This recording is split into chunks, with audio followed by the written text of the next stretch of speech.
Namaskar. In this video I would like to talk about tiredness. I would myself like to be a divine person, which means for me to never get tired and to never despair and to always be extremely positive. I want to move in that direction, to work on myself in such a way that I will slowly become that. I will slowly blossom into such entity. This is my aspiration in life. And luckily, I do have people as example in my life, at whom, they're almost there in that state of demi-godliness. Like I have one friend. He's my good friend, and I really adore him. He's extremely positive, always positive. I've never seen him being negative. Even sometimes he has to solve so many problems of some other people, and sometimes he really experiences extreme inner turmoil because of all those problems put onto him. But he will never stay in that state for a long duration of time. He will meditate, he will cook some food, eat, sing some spiritual songs, and then finally he digested. He would digest all those troubles and then again become extremely positive. So a few examples like that, and I'm observing and I'm making my conclusions. I come slowly to understanding why it is like that. Just recently we had spent time with my friend. Time is to sleep 12:30 in the night, and he's sitting doing meditation. You know, deep dhyan, the higher stage of meditation. He's doing there, and then okay. And then I go to sleep, and I wake up 4:30, and he's doing deep dhyan. I'm wondering, did he actually sleep?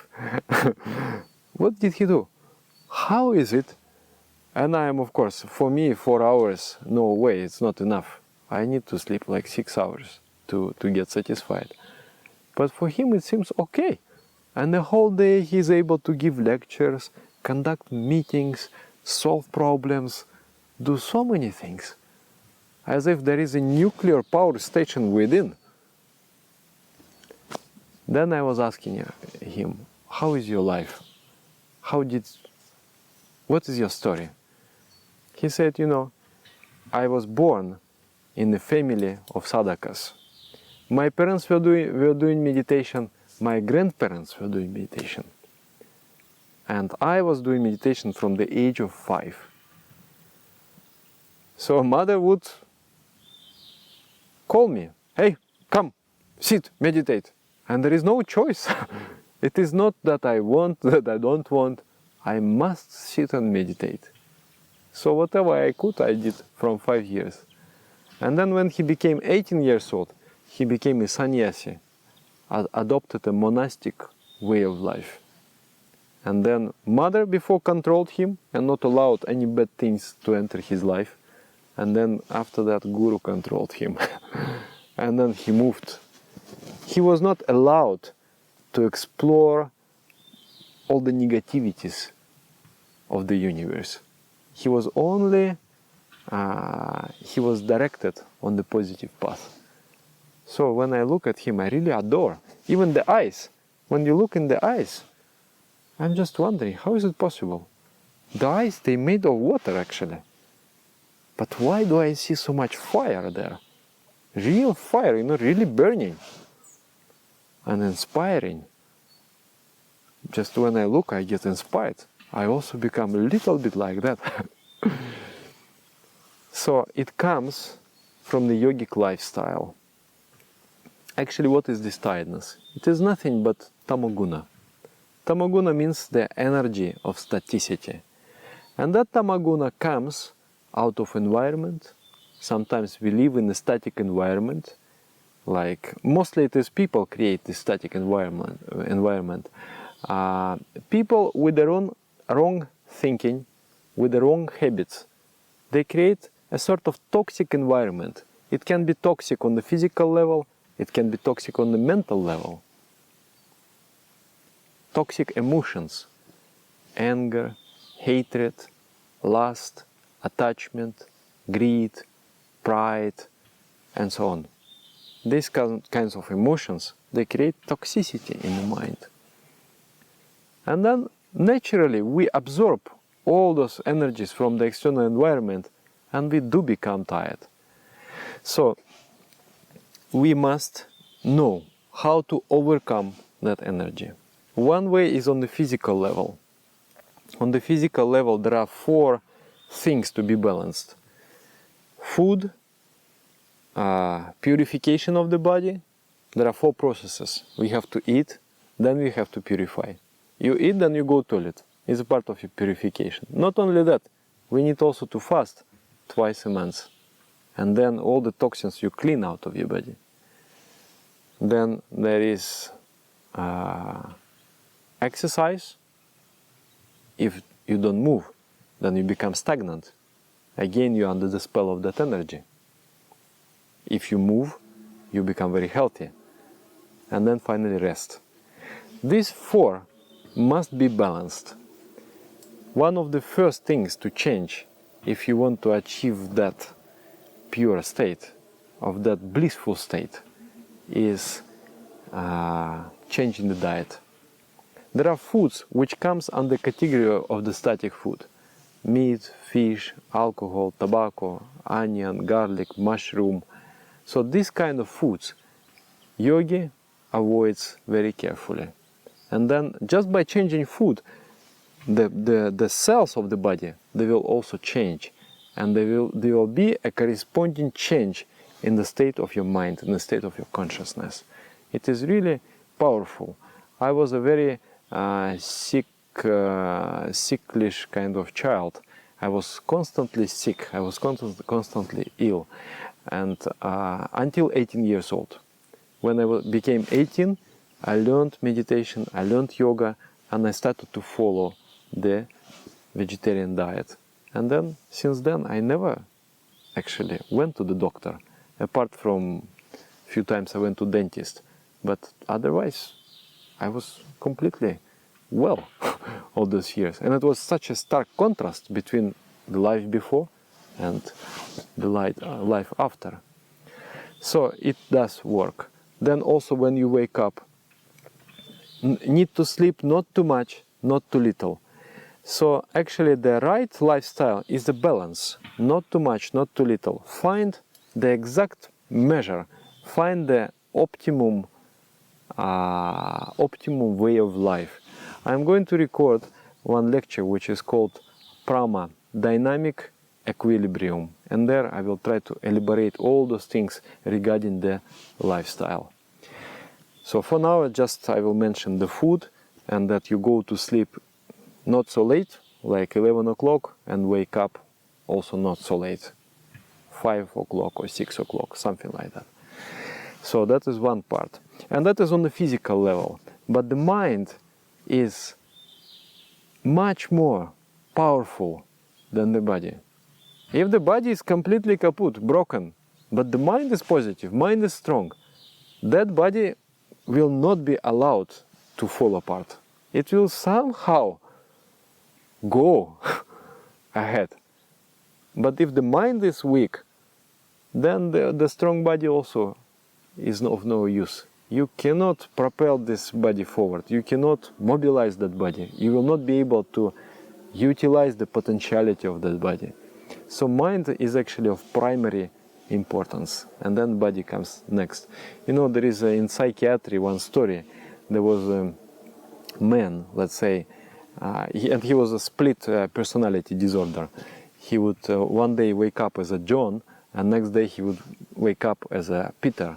So Peter had a diabetes. And when he would wake up as a Peter, he had all the symptoms of the diabetes. And when the Peter will sleep and John will wake up, then diabetes is no more and all the symptoms will go. The physical body would just manifest according to the state of the mind. Such is the power of the mind. So many people understand, actually we have understanding, that we must move, we must live a healthy lifestyle, eat proper food, do proper exercise, do the sports. We understand this. We understand this is the life. Not following this is death. But on the mental level, we don't have that understanding. Hardly, very few people, they do meditation. And that is the most important thing. Meditation is actually, first of all, it is exercise for the mind. Just like you exercise in the body, you exercise in the mind. It is also the rest for the mind. It is also the food for the mind. And it is also purification of the mind. It is everything for the mind. And not only that. This speed and pause exists. Tiredness means pause. Exists on the physical level and mental level. Because these levels, they are vibrational. Everything is vibration. This is vibration. Is the electrons, the atoms, the photons. It is nothing but waves. And wave is going up, and then it is going down, and it is going up, and it is going down. There is a speed and pause. You go up, you accelerate, and then here you start to decelerate. You go down, and then you reach the state of zero, the pause. And then again you start to accelerate. So this we cannot change. This is the natural law. So we must rest. But we can prolong this higher extreme point, the point of maximum efficiency, of maximum speed, and shorten this lower extreme point, the point of stagnancy, of staticity. And not by forcing ourselves, but slowly by changing our energies. So this is the vibrational world, physical world and psychic world. But there is a world which is not vibrational, which is just like a straight line, and which is the world of infinite energy. It is the spiritual world. It's like a storehouse of energy, power station.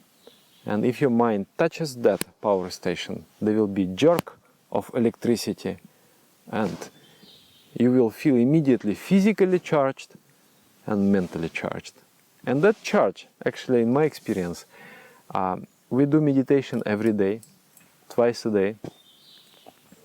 Even if you start to do like 5 minutes, 2 times a day, you will feel difference. You will feel change happening to you. But this change happens millimeter by millimeter, slowly, slowly.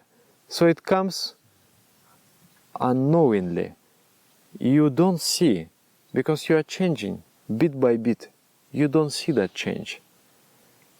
But sometimes you are able to really sit, take firm resolution that I'm now not joking. I'm going to do meditation. I'm going to do very good meditation, very deep meditation.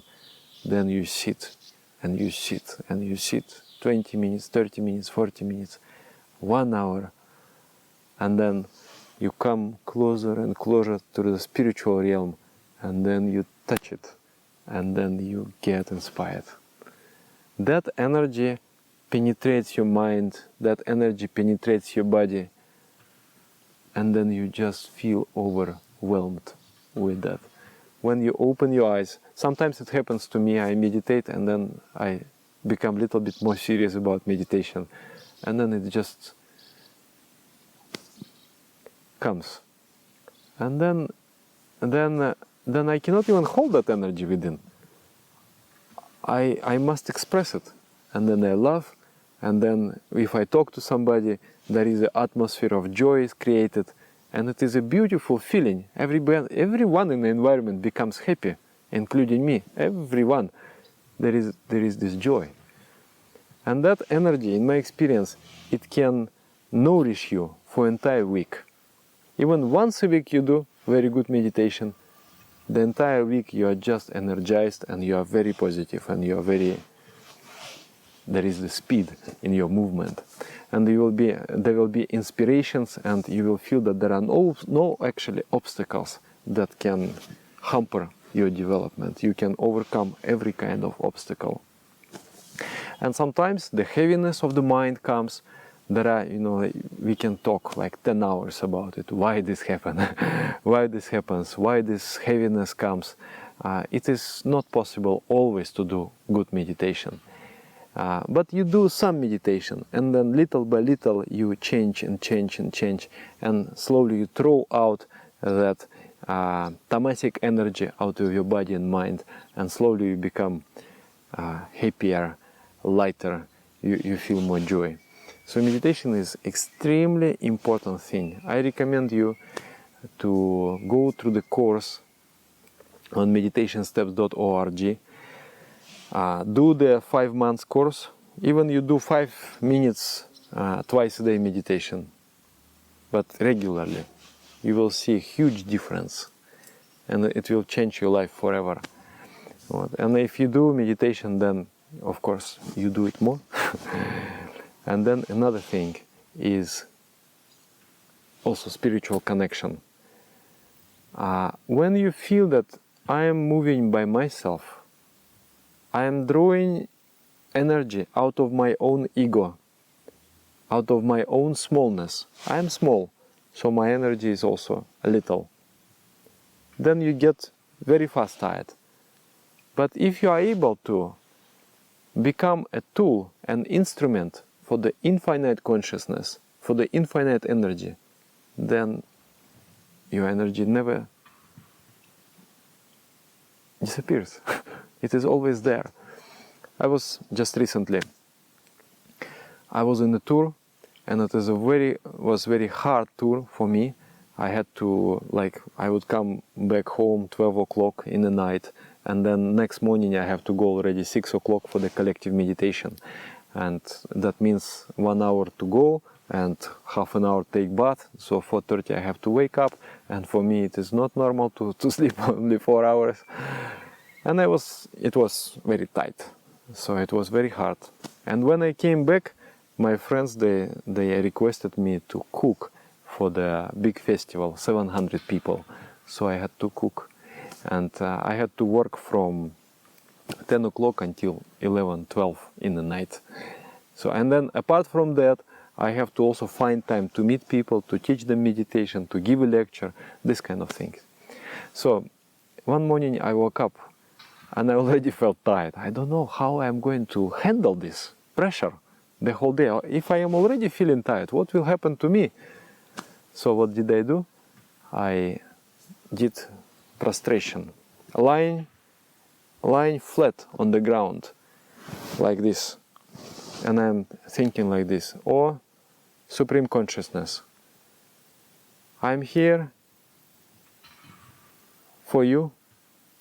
If you want to express through me, if you want that this body, this mind will serve these people, please come, because I am unable to do anything. So when I did like this, surrender, the feeling of surrender came, that I am unable, I am nothing, I am only for you, here for you, to express yourself through me. Then there was some flow of inspiration, there was a flow of energy. And then I went to my kitchen, and I was really feeling great. The whole day I was completely positive and so much energy. It was like a miracle. I didn't think I'm going to make it, but it just comes. So on the physical level, on the psychic level, on the spiritual level, we must perform spiritual practices. Through those spiritual practices, we become purified, and we remove the effects of the static force on our body and mind. And then, in this case, I'm actually looking forward to the old age, because I feel that once I move from the youth to young age, and then finally moving to the mature age and then moving towards to the old age, I'm feeling that energy is not decreasing, it is increasing. The stamina in the mind is increasing, and you just feel yourself better, and you are welcoming, because with the years that pass, more calmness of the mind comes, more inspiration comes, more sweetness comes, more joy comes. So yogic life is a beautiful thing. It's not just like the celebrities. They really, some of them, they worried that old age comes, because all what they have is the body. And this is what the main treasure, and the body is getting old. But if you invest into the spiritual sphere, then the body is nothing. Your treasure is consciousness, is the beautiful unfolding mind, and you move towards that state of absolute perfection. Move with joy. You welcome old age. You love to become old. You love to be there. So I would like to inspire you again to start doing meditation. Even today, if it is first time you are hearing about it, or not first time, but you didn't do, you sit and do. Try to do regularly. And there is the website meditationsdepths.org. It is being developed right now, and go through the course and become a yogi, become a meditator. Thank you very much. Namaskar.